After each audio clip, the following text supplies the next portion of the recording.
Hello friends, ప్రతి Sunday chicken mutton ఇవే కదా. ఈ సండే చేపల కూరతో ట్రై చేద్దాం.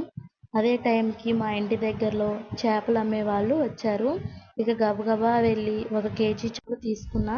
ఇలా నీట్గా క్లీన్ చేసుకుని పక్కన పెట్టుకున్న తర్వాత ప్రాసెస్ స్టార్ట్ చేస్తాము. ఇలా ముందుగా చేపల కూరకు ఉప్పు, కారం, పసుపు అలాగే ఆయిల్ అప్లై చేసి పక్కన పెట్టుకోవాలి. తయారీ విధానము: స్టవ్ మీద కడాయి పెట్టుకొని ఉల్లిపాయలు, పచ్చిమిరపకాయలు బాగా ఫ్రై అయిన తర్వాత ముందుగా మనం కలిపి పెట్టుకున్న చేప ముక్కలను వేసి కలుపుకోవాలి. ఆ తర్వాత చింతపండు నీళ్ళను వేయాలి. అలాగే ఉల్లికాడలను వేసుకోవడం వల్ల చేపకు నీసు వాసన అనేది పోతుంది. ఇలా కర్రీ చిక్కబడ్డాక కొత్తిమీర యాడ్ చేసుకోవాలి.